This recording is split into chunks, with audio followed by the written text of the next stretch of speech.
pasamos a ver conceptos relevantes relacionados con los ideales. En primer lugar, vamos a ver qué es un ideal primo. Decimos que un ideal es primo si cada vez que el producto de dos elementos que está en el ideal se tiene que, si un elemento no pertenece, entonces el otro necesariamente pertenece. Que hemos puesto aquí no pertenece, necesariamente pertenece. ¿Eso qué quiere decir? Bueno, pues tenemos que un ideal es primo cuando, si tenemos aquí nuestro anillo y tenemos el ideal, si tenemos que el producto de dos elementos está aquí, básicamente, si uno de los dos no está en el ideal, necesariamente el otro tiene que estar en el ideal. Eso es un ideal primo. Otra forma de escribirlo es de esta manera, que o bien A pertenece al ideal o bien B pertenece al ideal, necesariamente. Si el producto de los dos está, o bien uno está o bien el otro está. Pues bien, veamos un ejemplo para entender mejor qué es lo que tenemos. Vamos a separar esto por aquí. Bueno, pues vamos a ver ejemplos para entenderlo. Veamos ejemplos de ideales primos. Vale, en Z. A ver si reacciona. Vale, en Z todos los ideales que sean principales y generados por un primo, aunque en Z sabemos que todos los ideales son principales, van a ser primos. ¿Por qué? Bueno, pues si tomamos cualquier elemento que esté en el ideal generado por un primo, en particular ese elemento, vamos a llamarlo C, se escribe como P por otro determinado elemento. ¿Por qué? Porque si un elemento genera un ideal es porque todos se pueden escribir a partir de él. Pero, por tanto, si este elemento estamos diciendo que está en el ideal, necesariamente estamos diciendo que o bien P está en el ideal o bien alfa está en el ideal. Y necesariamente si P genera el ideal, pues está en el ideal. Esto se cumple siempre.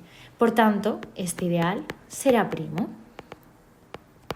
Veamos otro ejemplo que nos va a dar lugar a un nuevo teorema. Imaginemos que estamos en el anillo de polinomios con las variables x e y. Sabemos que sus elementos son de la forma a la sub 0 más a1 por x, así hasta que llegamos a n por x elevado a n, y a su vez combinamos todas las posibilidades con la y, hasta que llegamos a bm y elevado a m. Y recordemos que todos los coeficientes son números enteros. Bueno, pues aquí vamos a tomar el siguiente ideal, que es el generado por x e y.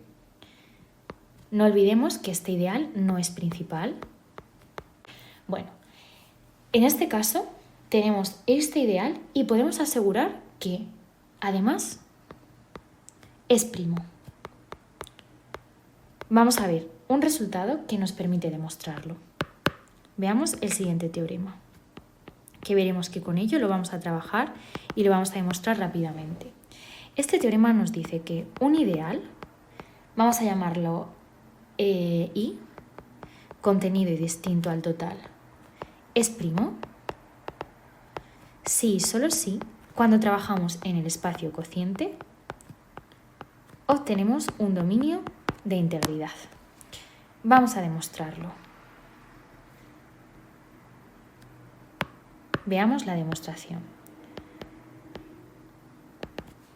Pues bien, si tenemos que un ideal es primo, hemos dicho que esto ocurre por definición si y solo si tenemos que si AB pertenece al ideal, entonces necesariamente o bien A pertenece al ideal o bien B pertenece al ideal.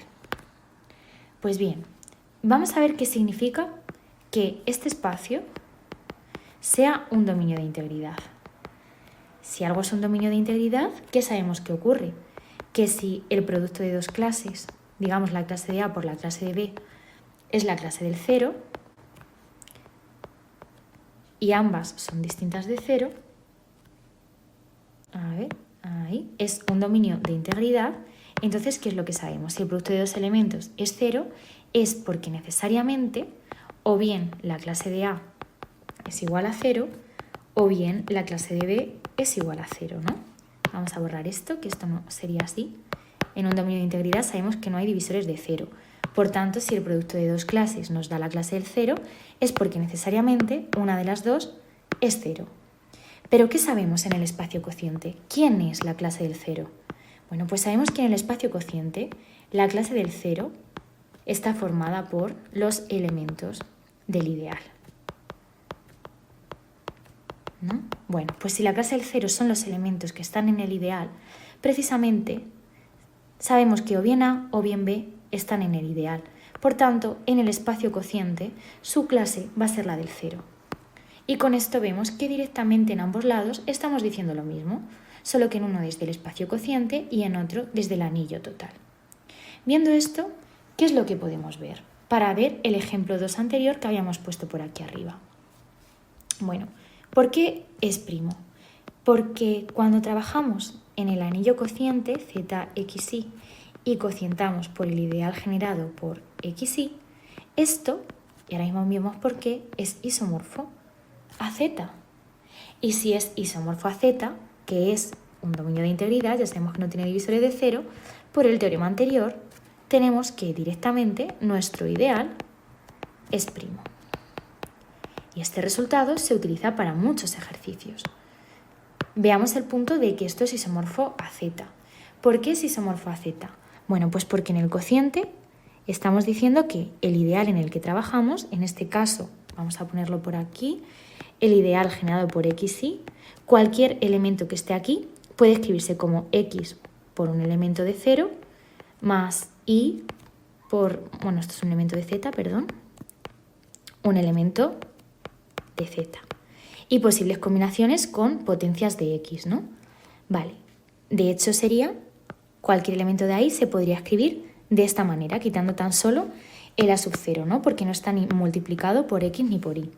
Por tanto, en particular, la clase de X es la clase de 0 y la clase de Y también es la clase del 0. Lo que es más, cualquier elemento en el cociente va a estar en la clase del 0 excepto las constantes. Por tanto, si tenemos tantas constantes como números enteros, esas son todas las clases que tenemos. Dicho de palabra parece extraño, pero vamos a verlo escribiéndolo. Vamos a escribir por aquí sobre el ejemplo 2. ¿Qué elementos tenemos que viven en este ideal? Bueno, pues en este ideal tenemos todas las posibles combinaciones con X. Así hasta AN, X a la N y con Y. B1i hasta BMI elevado a M. Y estos son todo coeficientes enteros. Vale. ¿Por qué sabemos que es así? Porque tenemos que poner todas las posibles combinaciones con mis generadores X e Y.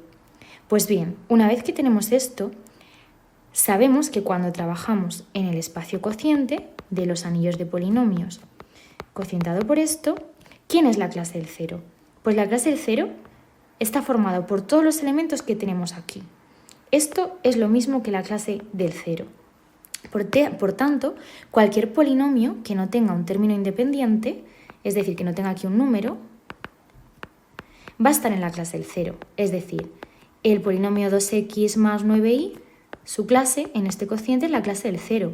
La de 9x cuadrado más lo que sea y a la 10.000, esto también es la clase del 0, porque no tiene término independiente. Sin embargo, el polinomio 2x más 3 está en la clase de 2x más la clase del 3. La clase de esta parte sabemos que es la clase del 0 porque tiene x. Por tanto, esto es la clase del 3.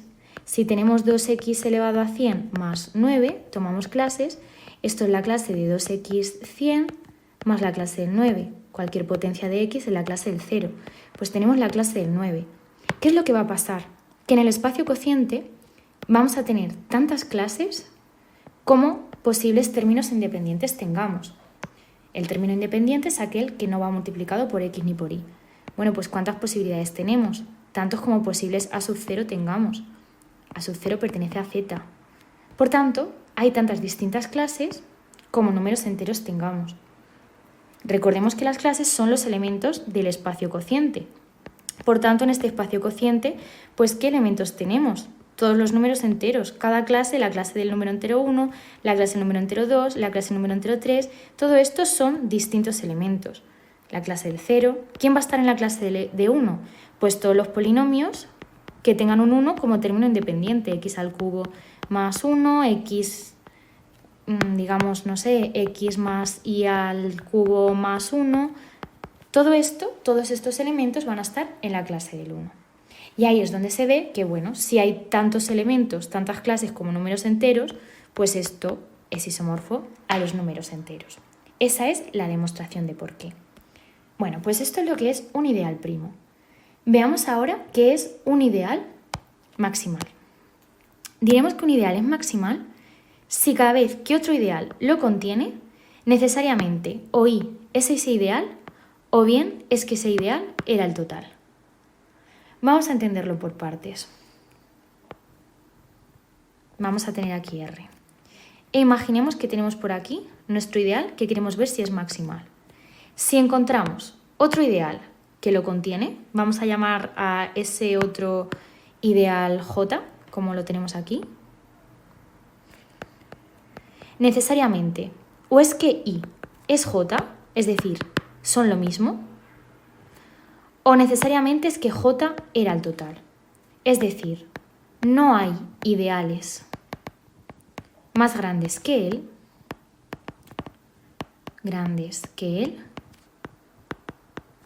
salvo el total, que lo contengan. Y es de ahí de donde surge el concepto de maximal, porque es el más grande que tenemos. Pues bien, para entender esto vamos a ver también algunos ejemplos. Para ello, sí era relevante el tema de la correspondencia que hemos visto por aquí, entre los ideales de R que contienen ahí y los ideales del espacio cociente. Bueno, pues vamos a trabajar con esto. Pasamos por aquí para ver ejemplos de ideales maximales.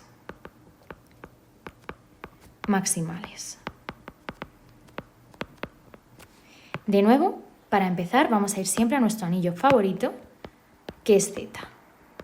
En Z ya habíamos analizado antes que todos los ideales son principales y son los que están formados como múltiplos de algo. Bueno, pues ¿qué es lo que ocurre? Lo que va a pasar es que si el ideal está generado por un número primo, por ejemplo, antes teníamos el 3Z, que lo hemos estado analizando, ya hemos visto que salvo el total, no hay ninguno que lo pueda contener. No hay ninguno más grande que tenga los múltiplos de un primo.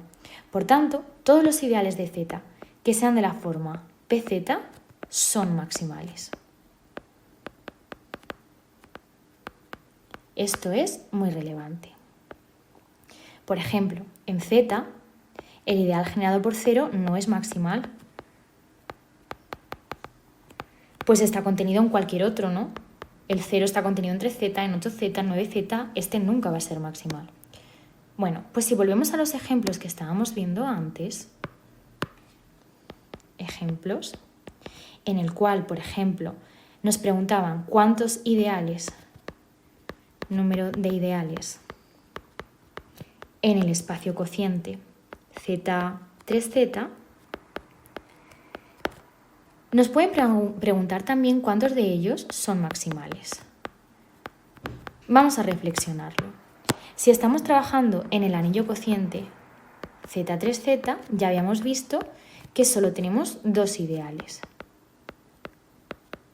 que son el 0 y el total. Lo que es más, sabemos que siempre que tengamos dos ideales se trata de un cuerpo, que esto ya lo sabemos que lo solemos denotar como F3. Pues bien, si nos preguntan cuántos de ellos son maximales, ¿qué es lo que vamos a saber? Bueno, pues si es primo, ya hemos visto que directamente ese ideal es maximal. Pues se va a cumplir la siguiente afirmación. Hay tantos ideales maximales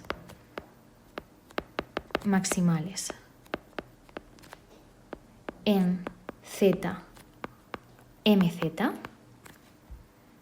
como primos dividan a M. Es decir, si m se escribe como producto de un primo elevado a una determinada potencia hasta otro primo elevado a otra potencia, habrá, ¿cuántos primos distintos tenemos? 1 hasta n. Pues hay n ideales maximales. Y este concepto es muy relevante para ver distintos tipos de ejercicios. En este caso, por ejemplo, tendríamos que 3 es en sí mismo un número primo. En este caso vamos a excluir, como primos, vamos a excluir el 1 y el propio número, ¿vale? Si fuese primo. En este caso tendríamos que no hay ninguno que sea maximal, salvo el mismo, que sabemos que siempre es maximal. En este caso tendríamos que 1, que es el total. Si es que lo queremos considerar así. ¿Qué es lo que pasa? Que aquí viene lo importante. En la propia definición de ideal maximal decimos, que lo tenemos por aquí, que el ideal tiene que ser distinto al total. Por tanto, cuando estamos trabajando en z, 3z, no podemos contar el total. Por tanto, tenemos 0 ideales maximales.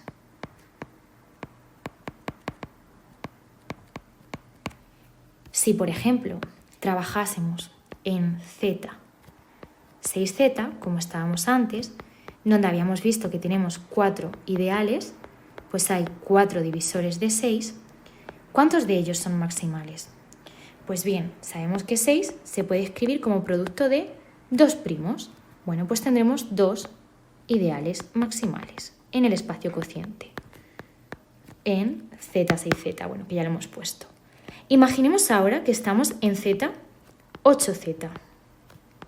Si queremos contar cuántos ideales son maximales del total que tenemos, ¿qué podemos hacer? Bueno, pues sabemos que z, 8z, el 8 puede escribirse como 2 al cubo. ¿Esto qué implica? Bueno, pues si cogemos todos los enteros y cogemos los múltiplos de 8, sabemos que va a estar contenido dentro de los múltiplos de 4 y a su vez va a estar contenido dentro de los múltiplos de 2, ¿no? Estas serían todas nuestras posibles combinaciones. Tenemos en total z, 8z, 4z y 2z. Tendríamos 4 ideales. Sin embargo, ¿cuántos de ellos son maximales? Tantos como primos diferentes dividan al 8. Tan solo hemos visto que 8 es igual a 2 al cubo. Pues tan solo tenemos un ideal maximal en el espacio cociente, dado que tan solo es un primo el que divide a 8. Pues bien, una vez que hemos entendido este concepto en Z, vamos a ver algunos otros ejemplos. Habíamos estado trabajando con el ideal generado por xy en Z de xy. Podríamos preguntarnos si efectivamente es maximal. Pues bien, vamos a dar una respuesta y ahora lo demostramos. Hemos visto y demostrado que z, xy, cocientado con el ideal generado por xy es isomorfo a z, que es un dominio de integridad. Bueno, en particular no es un cuerpo. Ya sabemos que no todos los elementos en z tienen inverso. Por tanto, vamos a concluir que no es maximal. Esto se debe al siguiente teorema. Al igual que habíamos visto que si tenemos un ideal que es primo, ocurre que entonces cuando cocientamos por el ideal tenemos un dominio de integridad y también se da el recíproco, vamos a tener que un ideal, vamos a llamarlo I, contenido pero distinto al total, es maximal, y aquí viene el resultado relevante, si y solo si, cuando trabajamos en el espacio cociente, tenemos un cuerpo. Cuando demostremos este teorema, veremos que efectivamente si esto es un cuerpo, entonces el ideal es maximal. ¿Qué nos pasaba en el ejemplo anterior? Estábamos trabajando con algo que no es un cuerpo. Por tanto, el ideal no es maximal. Estamos usando el resultado de este teorema. Bueno, pues vamos a demostrarlo. Para ello vamos a usar la correspondencia biyectiva de la que venimos hablando, ideales de R, que contienen AI y luego los ideales de nuestro espacio cociente. Pues bien, ¿qué es lo que sabemos? Habíamos visto que si tenemos un cuerpo, que esto lo hemos visto en ejemplos anteriores, solo tiene dos ideales, ¿no? De hecho, sus ideales sabemos que son el 0 y el total. Vamos a llamar al total R. Pues bien, ¿qué es lo que ocurre? Tenemos que si un ideal es maximal, si otro lo contiene, necesariamente, o bien ese que lo contiene coincide con I, o bien coincide con el total. Solo hay dos posibilidades. Pues bien, si solo hay dos posibilidades, ¿qué es lo que está pasando? Cuando trabajemos en el espacio cociente solo tendremos dos opciones, o la clase del 0 o R cocientado con I. En tal caso, en el espacio cociente tendremos tan solo dos posibles ideales. Si solo tenemos dos ideales, ¿qué es lo que acabamos de decir? Que estamos en un cuerpo. Por tanto, en el espacio cociente tenemos un cuerpo. Esto significa que tenemos dos ideales. Y por tanto tenemos el teorema demostrado. Y con esto queda entendido el ejemplo anterior. De estos teoremas deducimos esta última observación. Sabemos que todo cuerpo es un dominio de integridad. ¿Por qué? Porque en un cuerpo todos los elementos son invertibles. Entonces, imaginar que estamos trabajando en el espacio cociente entre un ideal y decimos que es un cuerpo. Sabemos que todos los elementos son invertibles y un elemento, si era invertible, no podía ser divisor de 0. Es decir, si este es nuestro espacio cociente, si un elemento es invertible, no puede ser divisor de 0 y en un cuerpo todos los elementos tienen inverso. Por tanto, no hay divisores de 0 y por tanto, en particular, un cuerpo siempre es un dominio de integridad, que es un anillo sin divisores de 0, ¿no? Bueno, pues si usamos los resultados anteriores, sabemos que esto es un cuerpo si, solo si y es maximal. Y de igual manera, por esta parte, tenemos que esto es cierto si, solo si y es primo. Por tanto, si tenemos un ideal que es maximal, eso implica que el ideal es primo, ¿vale? Entonces es otra forma y otra implicación relevante que se observa de este ejercicio. Sin embargo, el recíproco no es cierto. No es cierto. Tenemos un contraejemplo. Hemos trabajado con ZXY. Hemos tomado el ideal XY, hemos visto que efectivamente es primo, pero sin embargo no es maximal. Y es un buen contraejemplo en el que se ve que primo no implica máximo.